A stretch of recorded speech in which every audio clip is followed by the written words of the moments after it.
俄军开始在扎波罗热撤离平民，要大决战了吗？这是基辅最后的转折点，事情或朝着意外方向发展而去。大家好，我是吕哲。最近俄罗斯多地遭到无人机袭击，而且正值俄罗斯胜利日前后，频繁的无人机袭击事件，这伤害不大，但侮辱性极强。很显然啊，这有一些势力想要让冲突升级，而且俄乌双方最近的很多动向也是非常值得关注的，种种迹象显示出一场大决战马上开始。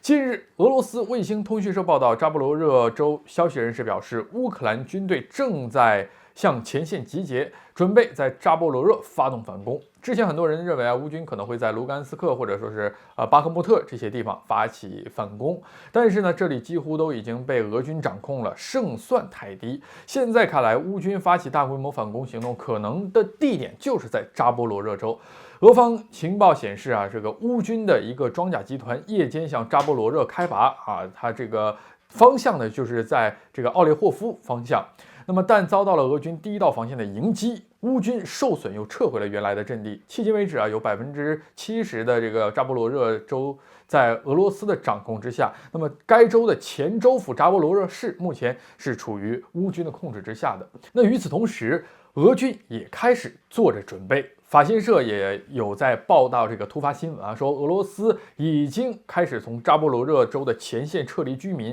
撤离居民这件事就说明接下来将会对战争进行强烈的升级。更重要的是，扎波罗热州还有欧洲最大的核电站。那自冲突开始，俄军是最先占领的扎波罗热核电站，持续在这儿驻军，但是多次遭到了炮弹的袭击。乌军指控是俄罗斯干的，这完全是很奇葩的逻辑。俄军自己人都在里面驻扎，怎么会主动去破坏这个核电站呢？就连英国媒体《泰晤士报》都透露说，乌军曾计划夺回被俄罗斯占领的扎波罗热核电站。那么随后，这个乌军的快艇部队登陆就被俄军发现了。随后呢，乌军就动用了火炮和海马斯火箭炮，但行动最终是失败了。而在上个月呢，在国际原子能机构常驻扎波罗热核电站工作人员轮换期的期间呢，乌军对核电站的工作人员就进行袭击。在近日，也就是俄媒报道说，乌军在扎波罗热集结的时候，塔斯社还报道出俄罗斯联邦安全局当天成功阻止了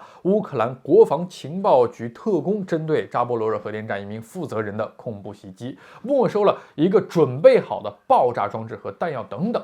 而在多条阵线失守的情况下，扎波罗热核电站成为了乌军能否力挽狂澜、扭转局势的关键所在。核电站呢是位于第聂伯河左岸，如果乌军能够逼退俄军从这儿撤军，乌军就能够用很小的代价渡河控制这片区域，并将这里打造成前沿阵地。之后大部队就能在这儿持续跟进，那么俄军也不敢冒风险炮击这里，乌军就能借势继续往南推进。不过呢，俄罗斯也在这些区域部署了大量的，比如说障碍物反坦克、反步兵的地雷等等。